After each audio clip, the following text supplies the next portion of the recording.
A quick warning, there are curse words that are unbeeped in today's episode of the show. If you prefer a beeped version, you can find that at our website, thisamericanlife.org. From WBEZ Chicago, it's This American Life. I'm Elna Baker, sitting in for Ira Glass. Kids have a stage where they learn to be embarrassed. It begins when they're toddlers, but some of us don't seem to take the lesson to heart. Like my friend Jane Marie. I've known Jane for years. She used to work at the radio show, and her shamelessness was the quality I most admired about her. Especially as a woman. You know, she didn't care what people thought. Am I acting nice? Am I dressed too sexy? Am I being loud? She didn't ask those questions. She was totally opinionated and scrappy. Jane was never embarrassed. And for a pretty specific reason. The way she grew up, she was Methodist. She was taught, you are not the center of the universe. Which made her feel free. Like no one was watching. To be embarrassed would be to assume that anyone in this room or anyone who witnessed this actually spends more than 5 seconds thinking about me. And they don't. Why would you think anyone but God gives a shit about anything you're doing? Ever. They don't. Like, you are nothing. You mean nothing in the world.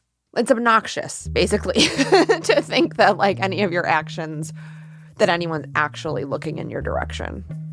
This worldview, that others weren't judging her, helped her not judge herself. Those thoughts just didn't occur to her. Did you have an inner critic?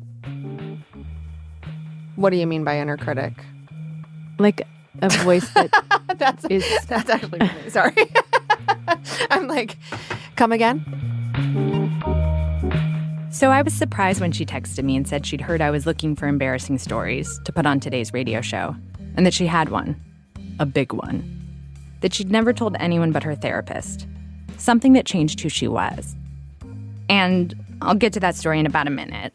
But first, let me just say, I love embarrassing stories. I always ask for them at parties.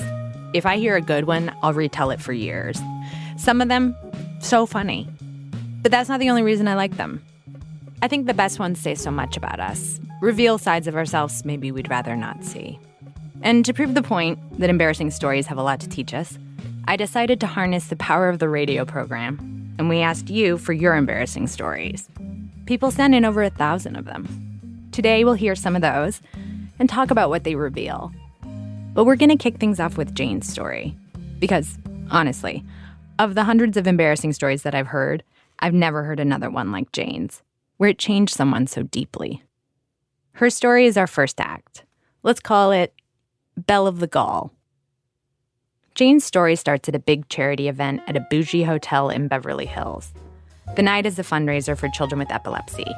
It's held in a grand ballroom with fine china and excessive centerpieces, and some of the most powerful producers and executives in Hollywood. This is not Jane's scene. She's there because she's interviewing for a job with a big studio, a job that would be a major leap for her and pay a ton more money than she'd ever made. They'd met with her several times for interviews, and they'd invited her tonight and paid for her ticket as a kind of, fun, looser, let's go do something more social and see how we all hit it off. Knowing where it's held and knowing it's a gala, Jane wears a ball gown, a two-piece dark green dress that shows off her midriff with a giant billowy skirt. She walks into the event, and to her surprise, people were wearing like business casual instead of like, it wasn't black tie. And so I'm overdressed. They're passing around champagne flutes. I grab one, but promise myself I'm only going to have half of this one glass of champagne before we sit down at the table. Like, I am going into this with full control of myself. Like, You're there to make a good impression. I am there to make a great impression on these people. I want to work with them, and I want them to think I'm respectable. And it's a weird thing. Like, I hate that I still have to talk about the world this way, but like when you're the only woman at the table or one of two women at a table, and they're all like older, white dudes, CEO types who have, in a certain way, have your future in their hands, it doesn't feel great. In the ballroom of maybe 500 guests, they're seated at the main table, front and center. During dinner, Jane's looking for her opportunity to shine, a moment when they'll get to know her better. But it's not coming. The CEO guys are all talking over her. There's no moment to jump into the conversation. No one seems curious about her at all. So they get to the auction portion or the fundraiser portion of the evening, and there's a person up on stage who's like calling the auction, and they say, all right, let's get things kicked off here. Jane has an idea. One time, the only other time she's been to a gala, they'd had an auction too. And to surprise her table, as a joke, when they started the bidding, before any of the celebrities that night, Lady Gaga or Angela Bassett or Heidi Klum, could get in a bid, Jane raised her paddle. It was for an item that was tens of thousands of dollars. Jane was broke. Her friends at the table knew she couldn't afford it. But she figured, I'm surrounded by rich people. Someone will absolutely outbid me. And they did. The item went for hundreds of thousands of dollars. Everyone thought it was hilarious.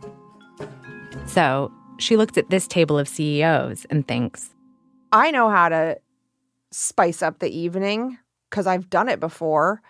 I'm going to throw my paddle up again. I'm going to throw my paddle up again, get things cranking, have a funny story for our table to laugh about. And so they open the bidding, and what I hear is we're going to start the bidding out at $25,000.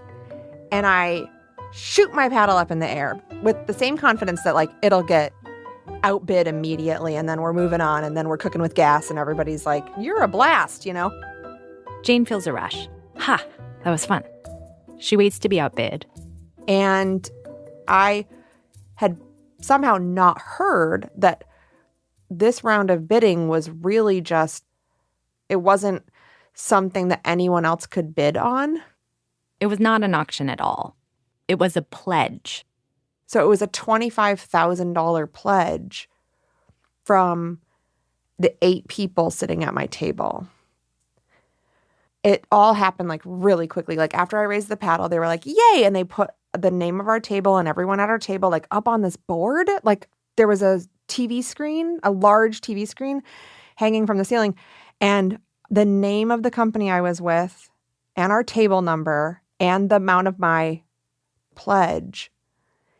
And I look over, and the one person I know best at the table, it looks like he's having a hives, like an attack. Everyone else is just slack-jawed. Oh my God, Jane, what did you just do? What did you just do? What did you just do? And they're like mouthing this or even just saying it out loud, depending on how close they are to me. They all just stared at me and were like, how are you going to fix this for our table? Sometimes when something embarrassing happens to you, you exaggerate it in your head, think it's a bigger deal than it was. But in this case, no. I wish I could take this away from Jane and tell her her memory's wrong. Her memory's not wrong. Because I'm here to tell you, yes, it was that bad. It really was. It was that bad. You're not making that up. That's Adam Davidson, Jane's only friend at the table. He's the guy who broke out into hives. As I'm remembering it, it's just that feeling of wah, wah, wah, wah, wah, wah. The universe is different now. The universe is fix it. We're off course. Like that kind of emergency.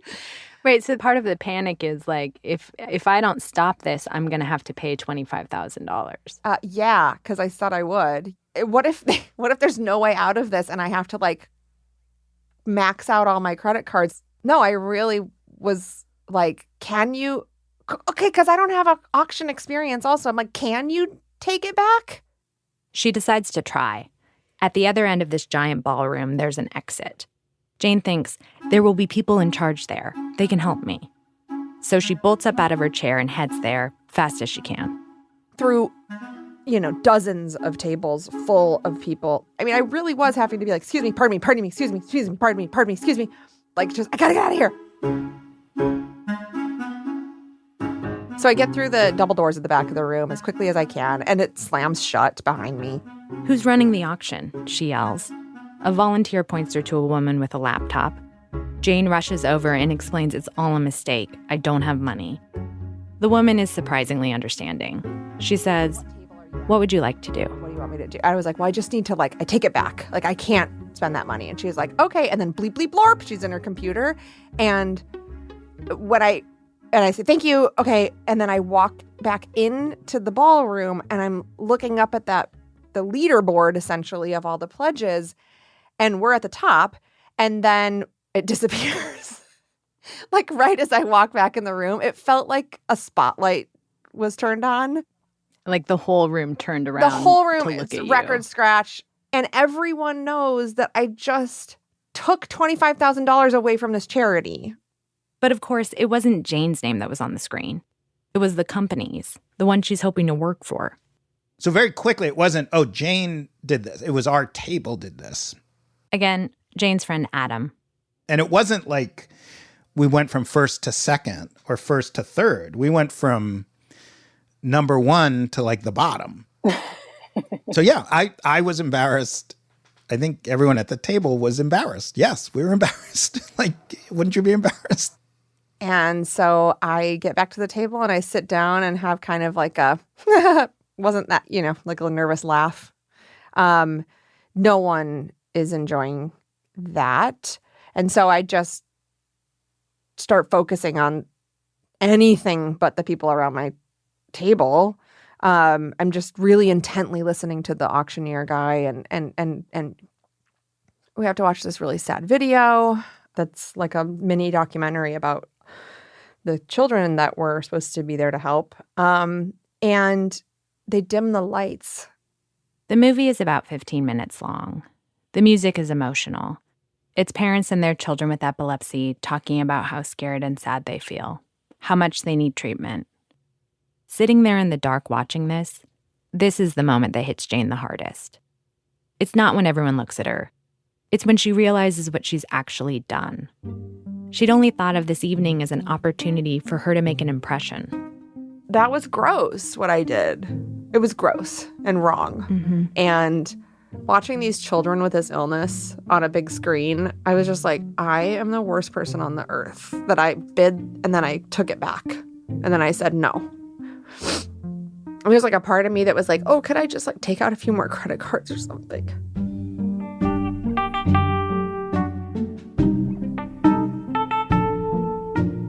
And then it's like a tidal wave of what just happened and what I did and how mortifying it is.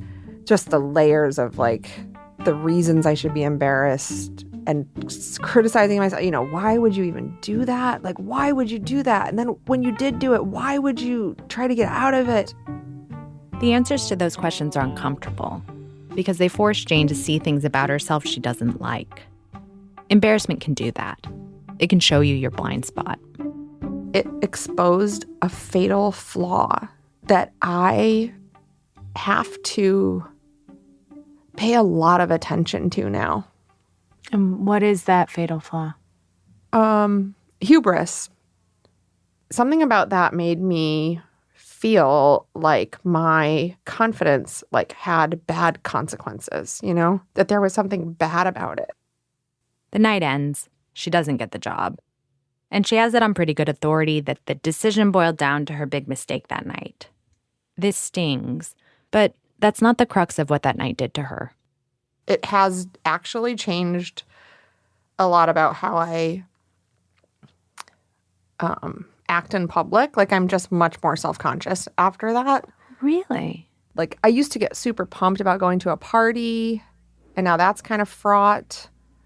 I know this is going to sound counterintuitive, but I've started leaving the house sometimes without makeup because it's like I don't want people thinking that I'm thinking about what they're thinking, if that makes sense. I don't want anyone to think I put makeup on for them. This is the weirdest stuff that now pops into my head about what other people are thinking, where I wish I just didn't care. I've always been that way, worrying what other people are thinking about me. And I can't imagine what it would be like to discover this as a full-on adult. Jane says everything feels different to her now. I feel completely neutered a lot of the time. Really? Yeah, I do. I feel like it made me second-guess myself a lot, I guess. I used to write essays about parenting and sex and, I would give advice and I would go on radio shows. And now I'm just like, shut up, Jane, shut up, Jane, shut up, Jane, shut up, Jane. Shut up. No one is asking and no one wants to hear it.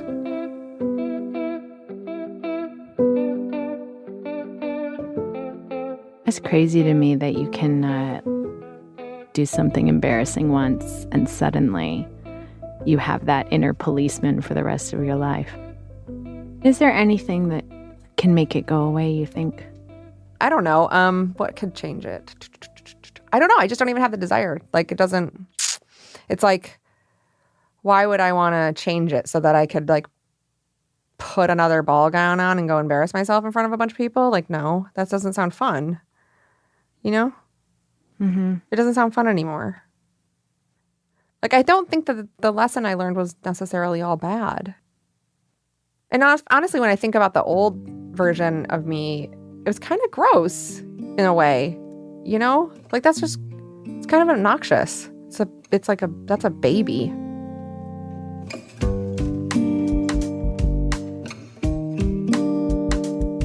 I'd honestly never thought of embarrassment as being helpful to anyone. It pummels us, humiliates us. But Jane's glad this happened to her. She's glad for her new, awful self-consciousness.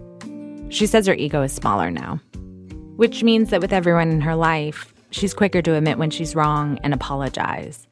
And overall, she says, it's calmed her down. She observes more, hangs back, never wants to be the center of attention, which, she says, is a lot less hectic.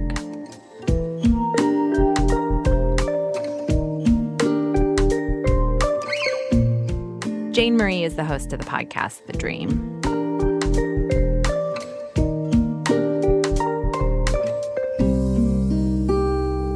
Act 2, Judgment Day. Part of the reason I'm interested in embarrassment is because of this realization I had recently. I'm so embarrassed of myself all the time. At least once a day, I break out into a rash from embarrassment.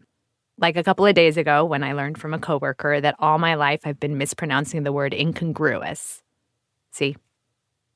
I get embarrassed when I think people are looking at my eyebrows or when other people see my dog poop. Embarrassment is on me all the time, and I want to get it off. And one of the ways my obsession with embarrassment has played out in the last few months is I'm in a group chat dedicated to it. There are 4 of us in it. One of the people, Kiese Lehman, I only met when we started this group. Anytime we feel embarrassed or do something embarrassing, we write to each other. It's how I know we've both worn Spanx for decades, or that he's self-conscious of his hairline or how he walks. These little secrets you'd never know about someone otherwise. Sometimes we swap stories of past embarrassments. Like the time Kiese was teaching a class at Vassar College on hip-hop as literature, and the alumni magazine wanted to do a story on him. This was back when he was in his 20s. They did the interview, and then a photographer comes to take his picture. So we're in the library, and I'm like, where you need me to stand? And they're like, well, could you crouch? And I was like, huh? I ain't never crouched for the photographs before. And they were like, crouch and like do something cool with your hands. And I was like, what do you want me to do? And then the lady says, could you do rap hands? And I'm just like, wait a minute now. You want me to do rap hands in a picture that's going to accompany an article about my teaching hip hop as literature and hip hop and literature? And my stupid ass did that shit. Like, I'm doing rap hands, fam. Like, I can't lie to you. So then the fucking article comes out, and my students, particularly my black students, are like, bruh, you teach about representation, stereotypes, fetishization. There's nothing ironic about this picture. You look like a fucking fool. Wanna be rapper / professor doing crouch rap hands. I know so many of Kiese's day-to-day screw-ups from our embarrassment group. But it's funny. I never asked him an obvious question. All right, so, I think, I'm coming into this totally blind, so I don't know what you're about to tell me. What's your most embarrassing story? My most embarrassing story has to do with Heavy. So I wrote this book called Heavy. I've been spending my entire life trying to write it. And I needed to write it to help my relationship with my mother, my relationship with my body. But also, it's a book that I wanted my grandmama to really be proud of. The New York Times names Heavy one of the best 50 memoirs in the last 50 years. A lot of the book is about Kiese's shame around his weight. He went from being 319 pounds to anorexic, getting down to 159, then gaining it back, then losing some. By exposing everything about his struggle with his weight, he overcomes it. Near the end of the book, he writes, "I am no longer ashamed of this heavy black body." Something else he talks about, how important his grandma is to him. She's funny, the voice of reason in his life. And she's one of the only people who's never on his case about his weight. In Heavy, he writes about his grandmother. "She responsibly loved me and never harmed me."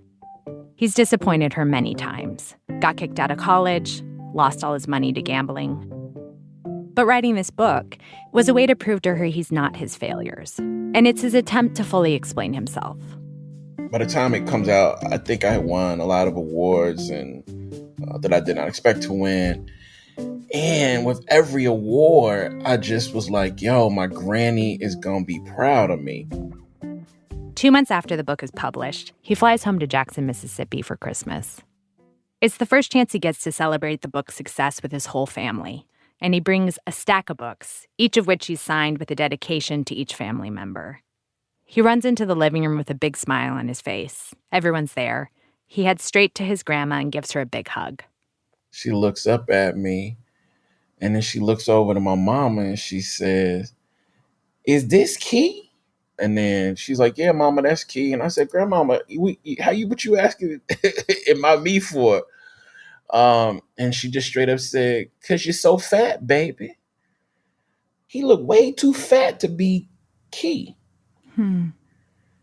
And she said it in front of my family. She said it in front of my little cousin, Nicole. And I just started sweating. And I was like, what the fuck? What the fuck? Am I having a panic attack right now? And at the time, I didn't understand why. Like, I didn't think I was having a panic attack because of embarrassment or shame at my grandmother calling me fat. It was some combination of humiliation, shame, and embarrassment. Shame and embarrassment often get lumped together. But what makes embarrassment distinct is it's always tied to other people. You need an audience to be embarrassed. Like, I can be ashamed in my house by myself. Yes, totally. You know what I'm saying? Like I can be in shame, like a boiling pot of shame. But embarrassment to me is much more like dramatic, right? Like, I feel like when you ask me stories about embarrassment, they're all going to be stories about like how somebody saw me. Because if I came in my house and there was nobody there but my granny and she did that, it would hurt. I mean, it would hurt, but it would not come close to that hurt of having her say it in front of the entire family, and the family doing their version of looking down. We're going to act like we didn't hear that when everybody heard it.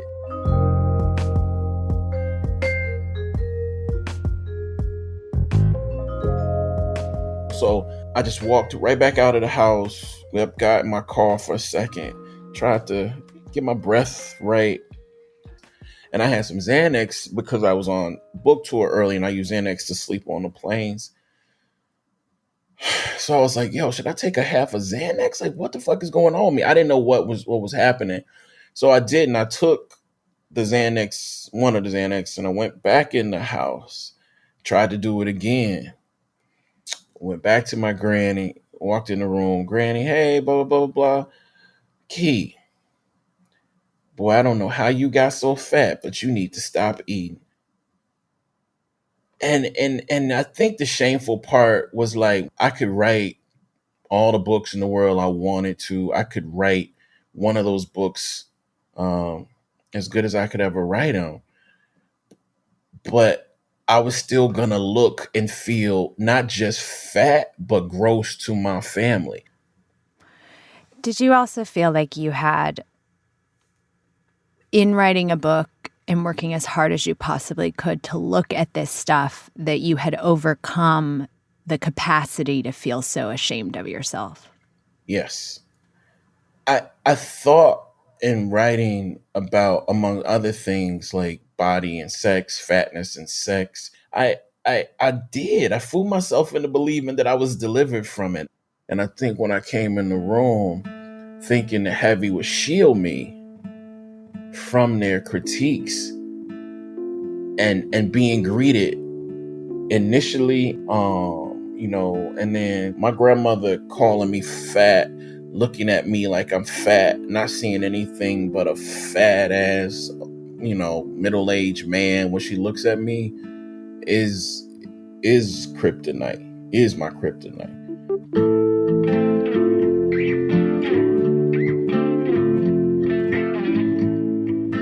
She'd always been the one person who'd never judged him.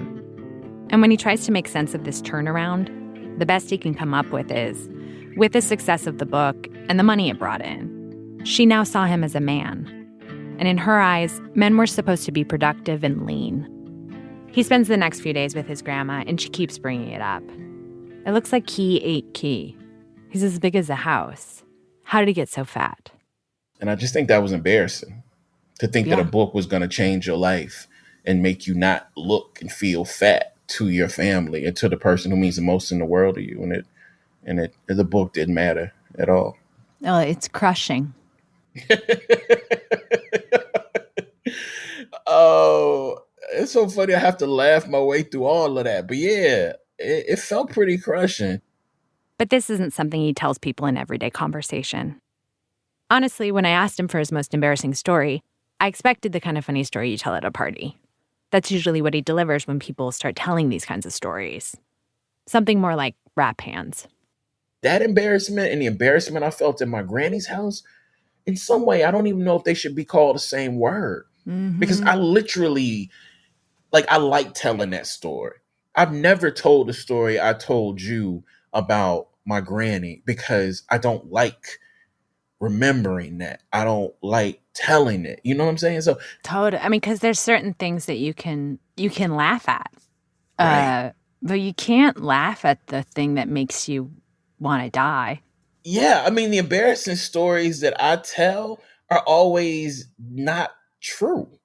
Like the drama of the story will be true, but I'm gonna hide that mushy, sometimes toxic center that thinks telling embarrassing stories will make people like me more. You know what I mean? So when I'm telling embarrassing stories, a part of the story I'm not telling is, I'm going to tell y'all this story because I feel very fucking insecure and I want to make you feel or laugh. So if I'm not telling that part of the story, I'm being dishonest in the storytelling. And most of us aren't telling that part of the story when we tell these self-deprecating stories about whatever. I'm only telling you this story because I want to control the velocity and pace at which you like me. That's what I think those stories lack. They lack the preamble. They lack the sad history that makes you need to tell a funny story in the first place, he says. And maybe that makes sense. Who wants to bring that up at a party?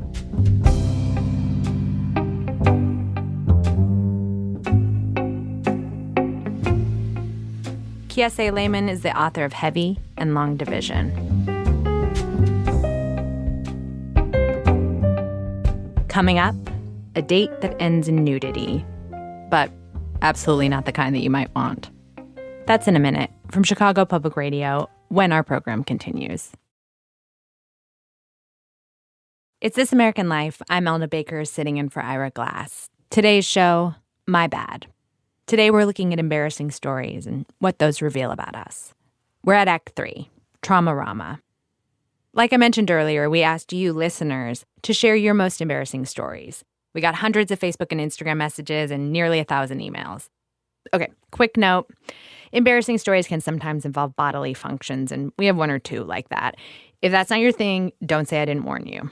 Anyway, these stories you sent in. I invited the regular host of this show, Ira Glass, in to share those. Hey there, Elna. Hi, Ira. So, can I ask you something? Yeah. Okay, you said earlier that you get embarrassed every day. Mm-hmm. Really? Oh, yeah. I had something really embarrassing happen to me 2 nights ago per this show. What was it? It started with tripping and falling. I was carrying a pizza on a plate and I tripped and it fell face forward onto the couch. Uh-huh. This is in your own home? No, this is at the guy I'm seeing, right? So it was like a white couch, so it stained. So I'm cleaning it up. And then there was like a perfect piece of mozzarella curl. And I, fell, so I shouldn't have eaten it, but I wanted to eat it. So I picked it up out of it was stuck in the couch. Mm-hmm. I picked it up and ate it. And as I bit in, I realized It was not mozzarella. it was a full toenail, like a big toenail. What? So How does that look like mozzarella? Mozzarella has 3 dimensions to it. A toenail. it's the grossest thing I've ever done. I don't think that's on you. I think that's on him for leaving the toenail in the couch. He should have been embarrassed. Yeah, but the needle that needed to be threaded, like for me to pick up a toenail and put it into my mouth, the sequence of events that would be the only reason I did that happened seamlessly. And was he watching? Yeah. And he was embarrassed too. He was very embarrassed. Well, because it was his toenail. Yeah, he goes, it just doesn't seem like me. I was like, well, whose toenail is it then? Yeah, somebody broke into your apartment, cut their nails, didn't take anything, and left. I've been reading about that in the New York Post. Happening all the time. Okay, but we're not here to talk about me. We have all of these listener embarrassing stories I want to share with you. Yes, and I am very curious about what you found. All right. So one of the things that stood out to me most from reading all these emails is that so many people wrote in saying, I'm the only person who could have possibly done this. Mm-hmm.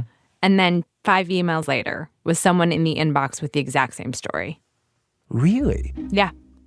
Like there were 16 women who wrote in with epic period fails. Though I have to say that's one you could kind of anticipate. Yeah.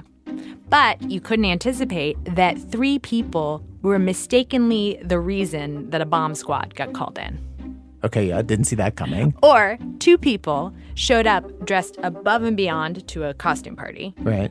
only to find out that it was the wrong day, which also actually happened to me.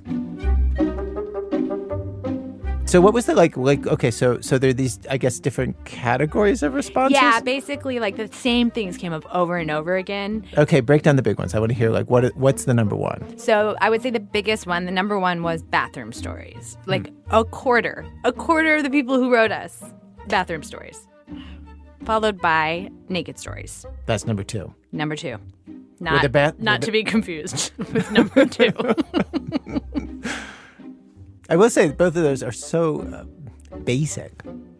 I think that people get embarrassed by the things that you were told not to do when you were a kid. Like, Don't be naked. Don't be naked. Use the bathroom. Exactly. And so those are the biggest categories. And then what do the rest break down into? Little kind of like various piles. There's like embarrassing yourself in front of a crush. Mm-hmm. 65 people wrote in about that. Wow, 65 people. Yeah.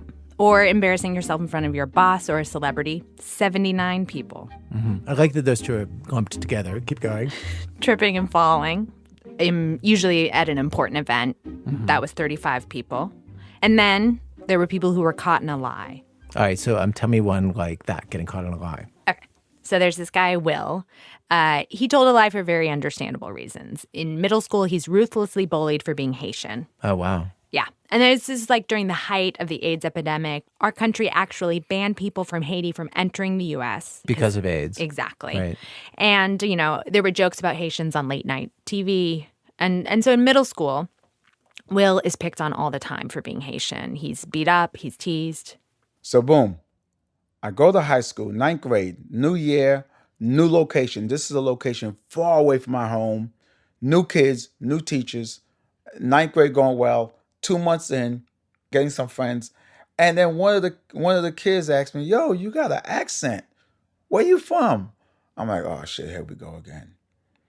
And so these like other kids waiting for a response. And I just remember I'm like, yo, I'm Jamaican.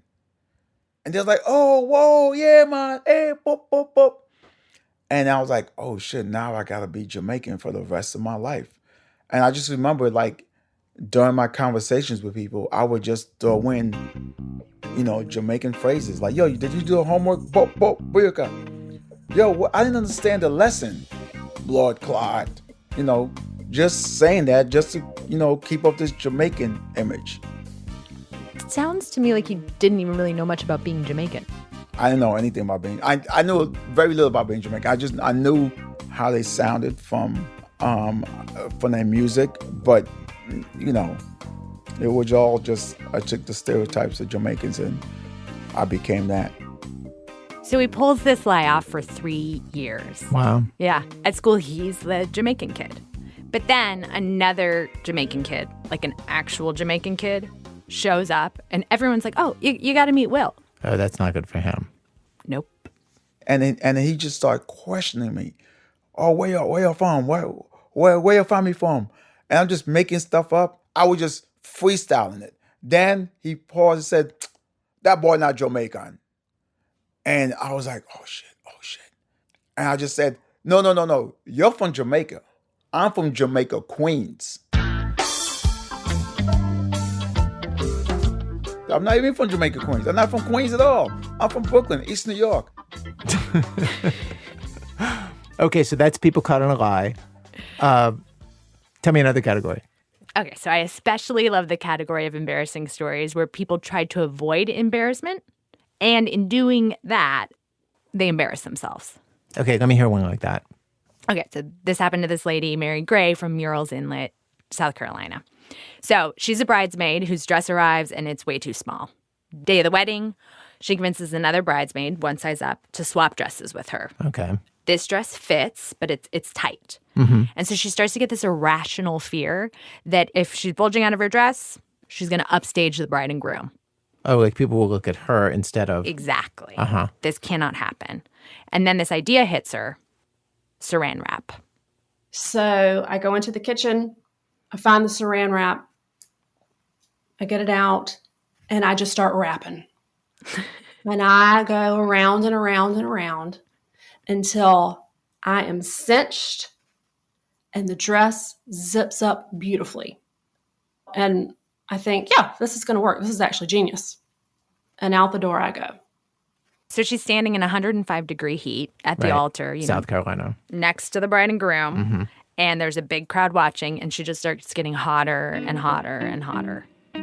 I can feel the sweat starting to kind of roll down my back. And I'm looking down at the floor, and I'm seeing spots. And I'm a fainter, so I know what that means.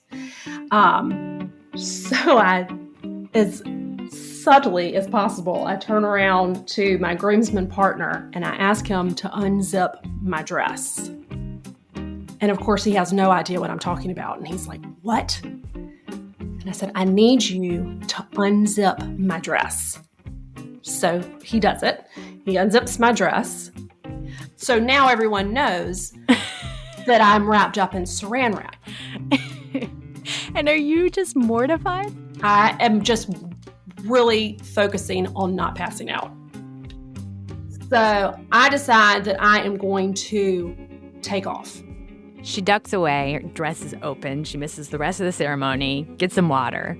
It's funny, her greatest fear was that she was going to upstage the bride and groom, and so she does the saran wrap, and then that leads her to do exactly that. She upstages the bride and groom. Yeah. She is the thing that everyone remembers about that wedding. From start to finish, I am my own worst enemy in this story.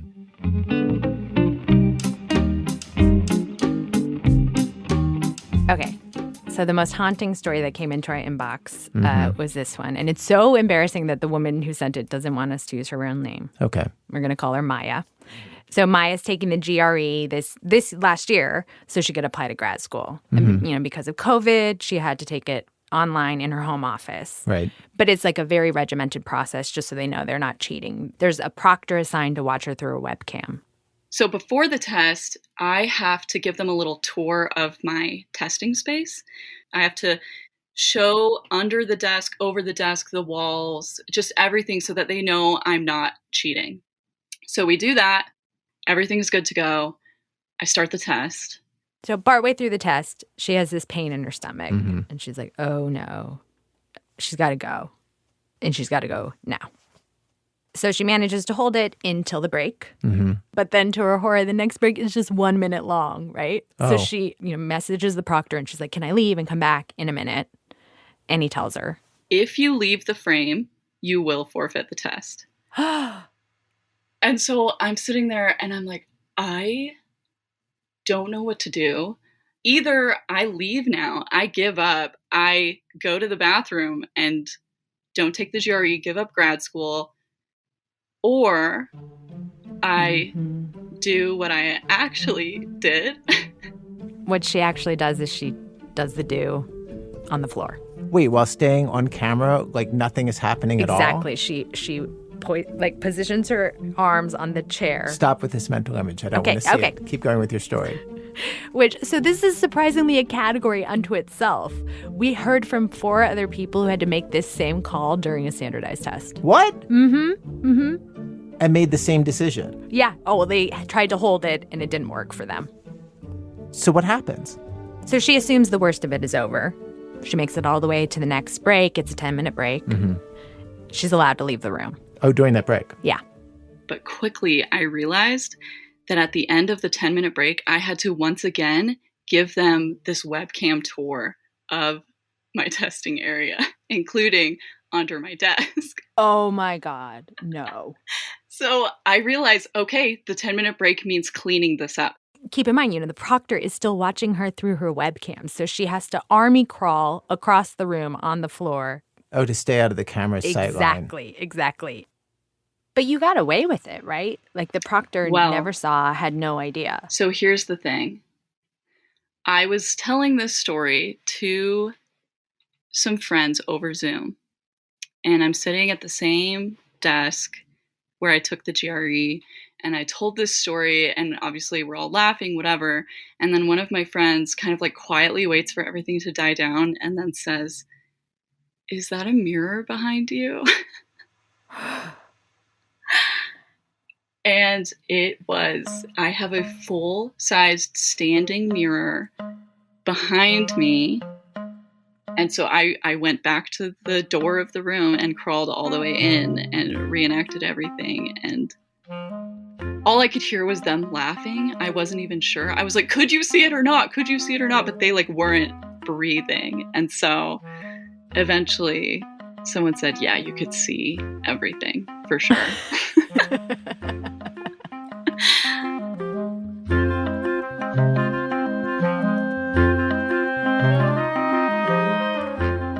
So the thing that sticks out to her about this story is it showed her new information about herself. The new information being? Like what lows she's willing to stoop to. That's so interesting because I think of it in a much more positive way of how far she'll go to get what she feels like she needs to get. That is not her take on it at all.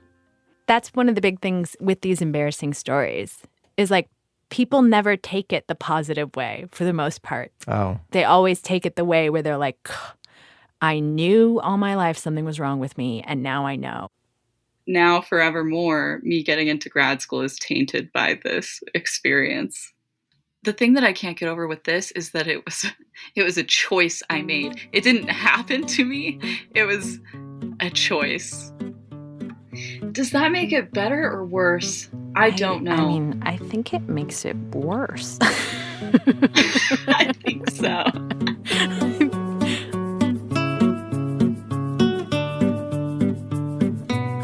So Anna, you're somebody who's super interested in embarrassment. You've thought about it a lot. You've experienced it a lot.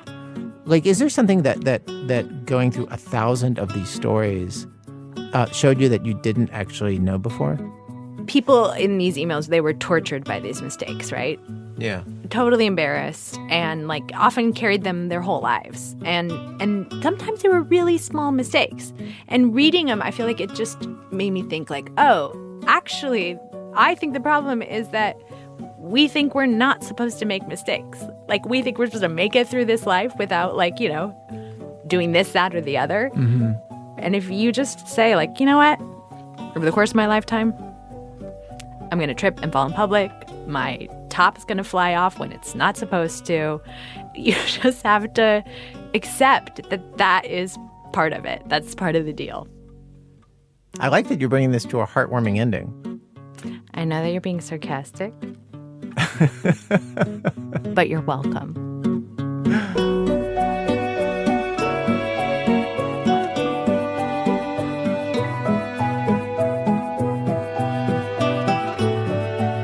I want to share one last embarrassing story.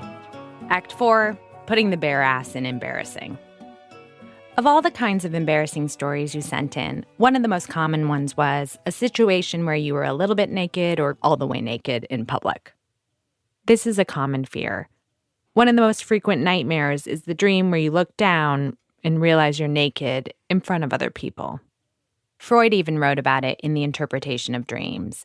He called it the embarrassment dream of nakedness and said, quote, I believe that the great majority of my readers will at some time have found themselves in this situation in a dream. When we feel embarrassed in our waking life, we often have this dream. The person in this next story, who wrote in from Nashville, has definitely had this dream. Her name is Cariad. She personally has no interest in being naked in public. In fact, even bathing suits are a stretch for her. I think people who have pool parties are total psychopaths. I don't understand why you would do that. You know, ever since I was a kid, you know, luckily there aren't a lot in England, but I used to come here to visit my grandmother and people would throw pool parties and I'd be like, why? And I still feel that way. Why are you doing this to all of us? Yeah, I don't want to go to the fucking beach for your goddamn birthday. You know?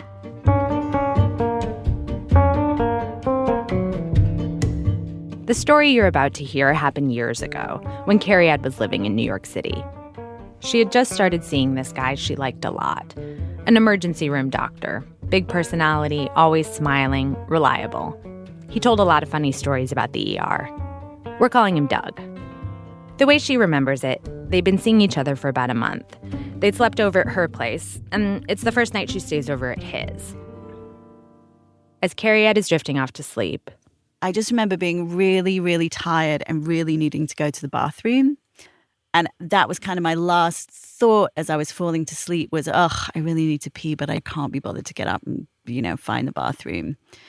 And then I had this dream that I really needed to go to the bathroom and I was looking for one and I couldn't find one anywhere. And I was pushing this big metal door in my search for the bathroom and it was locked and I couldn't get through and I was really, really frustrated. And then I woke up and I was naked, standing in a stairwell, pushing against a big door that went from the stairwell into the rest of the apartment building. oh my God. It was like my mind melted. Just the logic of the situation it made no sense. Cariad had sleepwalked out of Doug's apartment. Apparently, she'd done this as a small child, just a few times, though she had no memory of it at all. And she'd never sleepwalked as an adult. So it didn't occur to her that that's what's happened. I felt like I'd completely lost my mind. How am I here? How is this a thing that is happening? How am I awake?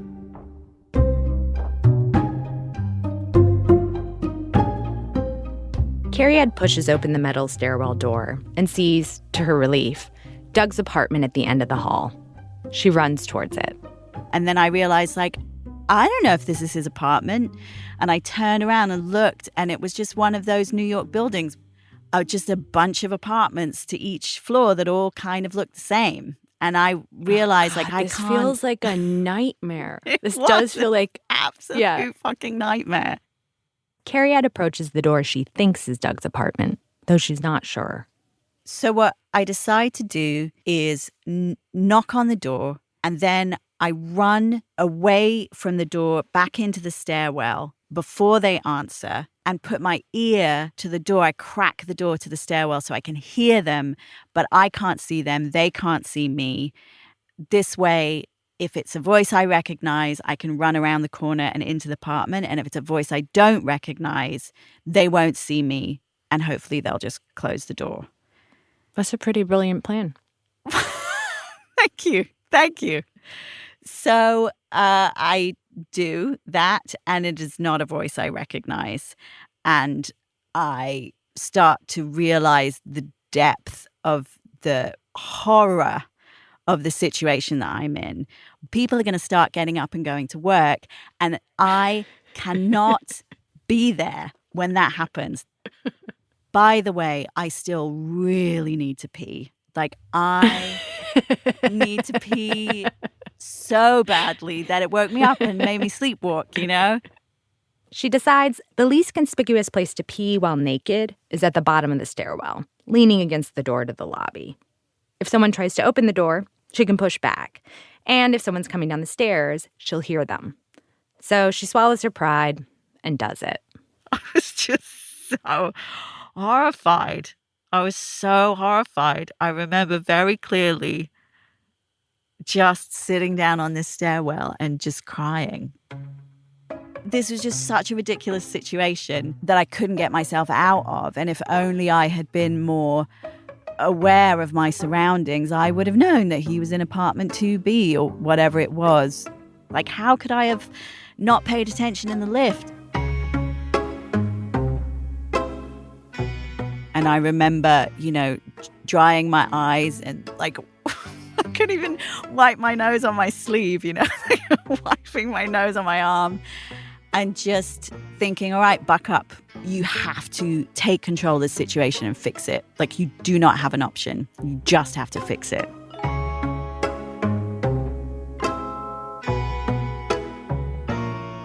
And so I started very gently trying all of the doors in the apartment building. Her hope is whatever door she came out of will still be unlocked. And I went systematically floor to floor, and I tried every door. And on the top floor, there was one apartment that I could hear voices in. And they were having a great time. It sounded like someone was having a party. If she can't find another solution, she thinks, I'm going to knock on this door. But first, she tries all the doors again. And then the answer occurs to her. Mailboxes. His name will be on his mailbox. She runs to the ground floor and sees through the door that the lobby is all glass windows. There's no way to get to the mailboxes without everyone in the street seeing her naked. So she heads back up to that party on the top floor, rings the bell, and then runs and hides behind the door. A woman comes out. She's clearly tipsy. Cariad calls to her, asking if she can come over to the stairwell, which the woman does. How are you even able to, cover or hide yourself? I mean, there really isn't it. It's just that cartoon, you know, one arm across your boobs. And then your little hand is a fig leaf. I mean, that's all you can do in that situation. Cariad explains her predicament and asks if she can borrow some clothes. The woman seems totally unfazed, of course, this happens all the time. She gestures for Cariad to come on in and walks back into the party. Cariad's like, wait, no. But the door's closing, so she reluctantly follows. 5 people are there. They see her naked. Cariad dives behind a couch. The woman brings her a tracksuit. The whole party rallies to try and help Cariad solve this situation. She describes Doug to them. The woman thinks she knows where he lives. They knock on 1 or 2 doors, waking up neighbors who are not him. They call Cariad's cell, no answer. Eventually, the woman tells Cariad to just sleep on the couch.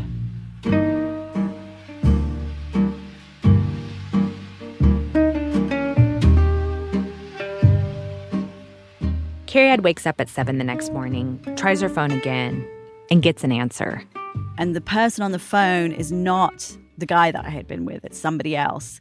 And they're really angry. And he kept saying, what's your name? What's your name? And I kept saying, I want to speak to, this guy.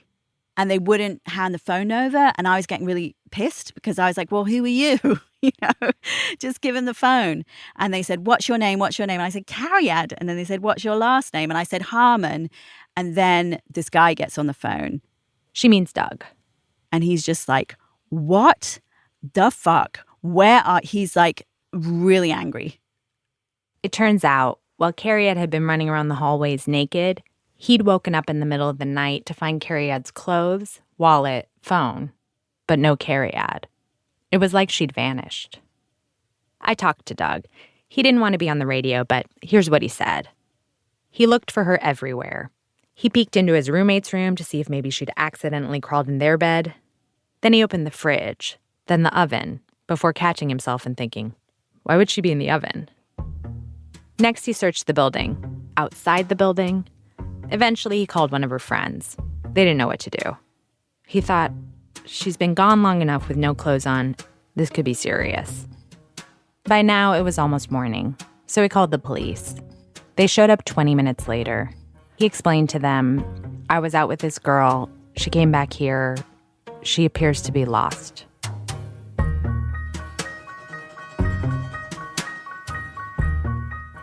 One of the officers started questioning him aggressively. He's not certain if they were just jerks, but he remembers thinking they were probably more suspicious of him because he was black. It went from 0 to 100 fast. As Doug put it, I remember feeling like this is the most screwed up situation I've ever been in. This dude doesn't believe I'm telling the truth. Maybe he thinks I killed her. Just as things were escalating, Carrie had finally got through on the phone.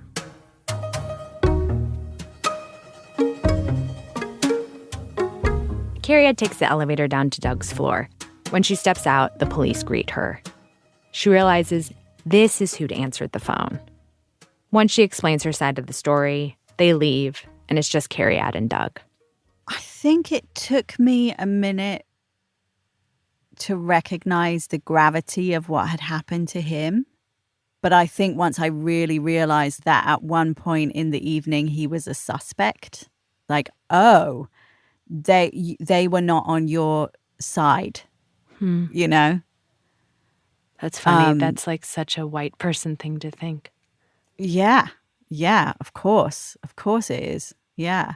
You know, I felt the gap. I felt how much we didn't really know each other in that moment. But I just remember saying, I'm so sorry. I'm so sorry. Because he was genuinely very shaken up, you know?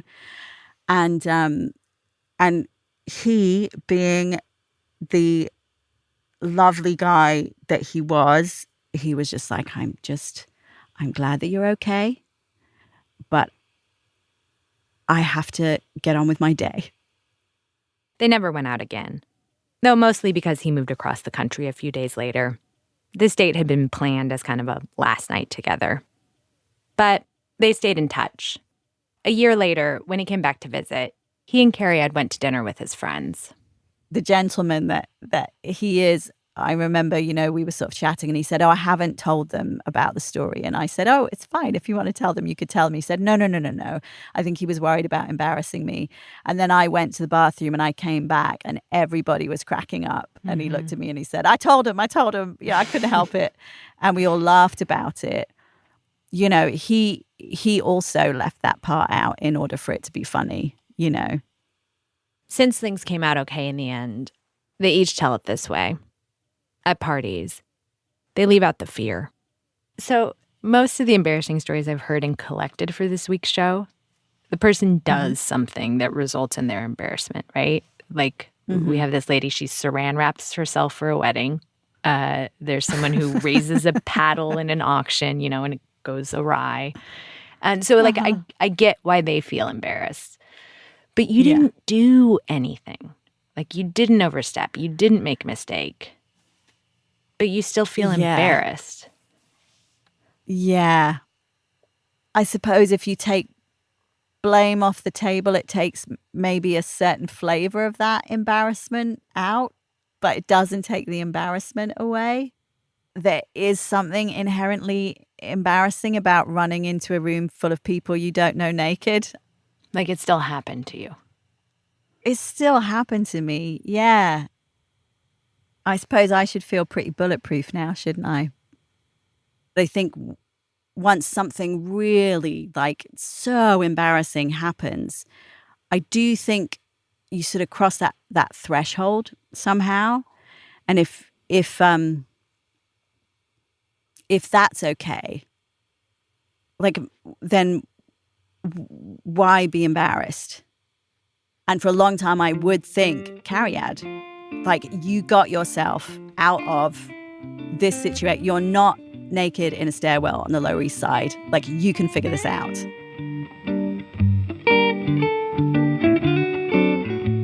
I like ending the show there. Someone who wasn't just embarrassed. She lived the experience that's like a metaphor for embarrassment. An experience most of us only know from nightmares. And came out better for it. I like thinking that's what embarrassment can do.